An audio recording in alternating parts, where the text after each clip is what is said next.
Hello, welcome back to the channel. If you're new here, make sure to hit that subscribe button so you don't miss important news that affects all of us. Today's report is about a major operation in Chuane where 64 undocumented immigrants were arrested, but estimates suggest over 1 million may remain unaccounted for. Watch until the end to hear the sources used so you can verify the facts yourself. Earlier this week, Tshwane Metro Police deployed a coordinated enforcement operation targeting undocumented foreign nationals living in unregulated accommodation and operating without valid documentation.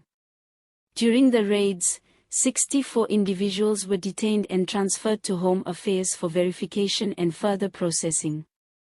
The operation was carried out early in the morning, involved multiple metro units, and focused on areas flagged through tip-offs and community reports as migration hotspots. Officials described the operation as part of a broader push to enforce immigration laws, particularly in response to repeated complaints about overcrowded housing, illegal boarding houses, and the strain on public services.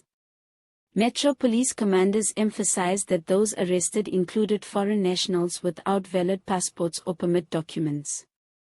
They stressed that legal due process was followed at every step and that cases will be assessed individually based on paperwork and eligibility. This operation underscores a much larger national dilemma. No one truly knows how many undocumented immigrants live in South Africa. Independent analysis estimates range widely. Statistics South Africa estimated around 2 million undocumented immigrants in 2017, a number likely higher today given increasing migration pressures. Other studies suggest figures between 2 and 3 million, and some even estimate up to 4 million undocumented residents. Polity.org.za 1, hsf.org.za 2, en.wikipedia.org 3. Beyond the arrests, community activists say they're concerned that most undocumented residents remain invisible. Reportedly, over 1 million potential cases remain outside any enforcement mechanism or documentation. Critics argue this creates a policy gap where people live in a legal gray zone, vulnerable to detention yet lacking access to regularization programs. Human rights organizations are also warning of risks. Without humanitarian protocols, such as legal counseling, asylum support, and transparent processing, the state's enforcement can feel punitive. Some detainees may have valid applications in progress, including refugee status seekers whose papers are delayed. Civil society groups are calling for more humane measures to accompany enforcement efforts. For Chuane authorities, the challenge is twofold: enforce immigration laws while balancing resource capacity, and avoid fueling xenophobia within the broader public. The Metro Police chief stated that this raid does not reflect hostility toward foreign nationals, but rather aims to uphold legality and protect public safety. Meanwhile, advocacy groups say that refugees and asylum seekers should not suffer alongside those deliberately flouting immigration law. This week's arrests come amid a national backdrop of public anxiety over undocumented migration.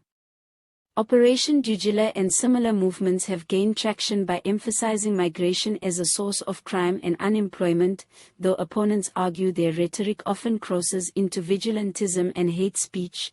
TheGuardian.com 4. Against this backdrop, enforcement actions risk being interpreted as politically motivated unless handled with care and transparency.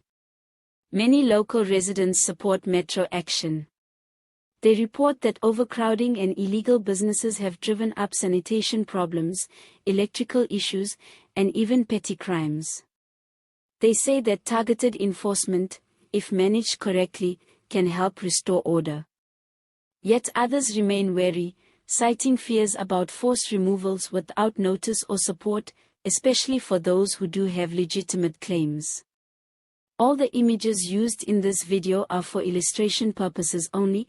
They help visualize the issue but do not depict any actual people or locations. Sources for this video include official Tshwane Metro Police updates, verified statements from Home Affairs teams, credible community watchdog reports, and migration data from independent research and national agencies. You can check these sources yourself to confirm everything we've discussed.